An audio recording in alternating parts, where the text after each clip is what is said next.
Dan teruskan kelas kita. Hari ini kita akan belajar membina ayat berdasarkan gambar. Okey, membina ayat ni biasanya dalam kertas penulisan bahagian A lah. Baik. Mula-mula kita tengok cara-cara membina ayat. Yang pertama ialah baca dan fahami kehendak soalan. Baiklah, contoh arahan soalan. Gambar menunjukkan keadaan di dapur sebuah rumah. Tulis 5 ayat tentang aktiviti yang terdapat dalam gambar tersebut. Baiklah, di sini cikgu dah gariskan soalan. Di sini nak kamu bina 5 ayat tentang aktiviti yang terdapat di dapur. Baiklah, yang kedua ialah bulatkan aktiviti yang terdapat dalam gambar. Di sini cikgu dah bulatkan contoh sebagai panduan kepada kamu. Baiklah, yang ketiga ialah senaraikan kata kerja yang terdapat pada setiap aktiviti dalam gambar. Baik, di sini cikgu dah tulis. Okey, yang pertama ada memasak, mencuci pinggan mangkuk, makan, mengelap pinggan, menuang air minuman, memotong sayur dan juga menumbuk. Baik, yang keempat ialah menulis ayat menggunakan kaedah salam atau skop. Baik, kita tengok apa dia salam dan apa dia skop. Baiklah, kaedah salam. Salam yang pertama ialah S, subjek, kata nama. Yang kedua ialah aktiviti kata kerja. Yang ketiga ialah lokasi atau tempat. Yang keempat ialah alat sekiranya ada. Dan juga M, mengapa, sebab, itu untuk, menggunakan untuk, supaya, kerana. Jadi kita tengok berdasarkan gambar tadi. Baik, S, subjek, kata nama. Okey, contoh cikgu ambil memasak. Okey. Subjek atau kata nama di sini kita boleh guna emak ataupun ibu. Jadi subjek atau kata nama kita di sini ialah emak ataupun ibu. Kemudian A, aktiviti. Apa yang dilakukan oleh emak? Okey, kalau di sini ialah memasak. Okey, jadi ibu atau emak memasak. Kemudian L, lokasi. Di mana?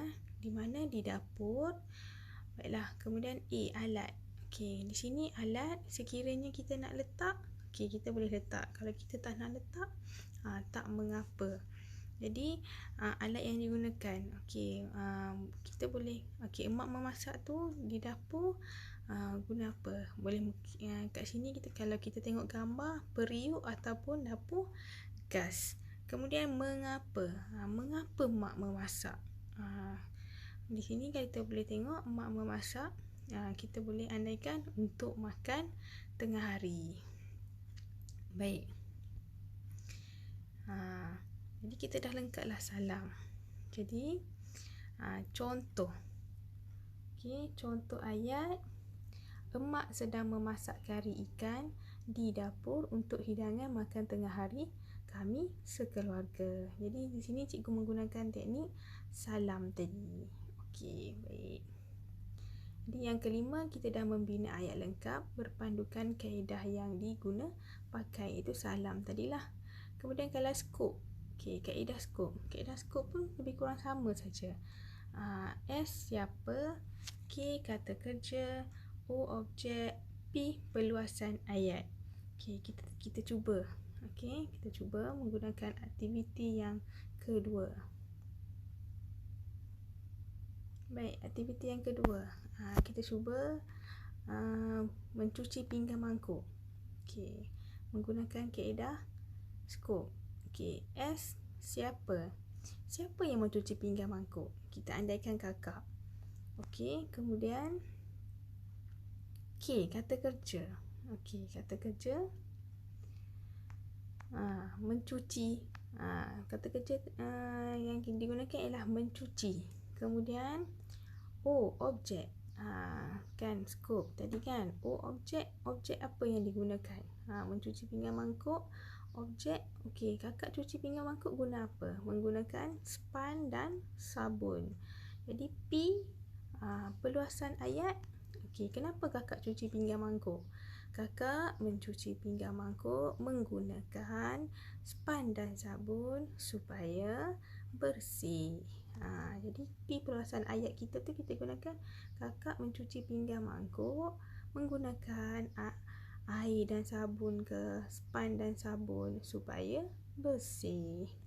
Ataupun kakak mencuci pinggan mangkuk menggunakan air dan sabun sehingga bersih. Pun boleh. Jadi di sini kalau kita tengok membina ayat lengkap berpandukan kaedah yang digunakan pelbagai telah pun selesai.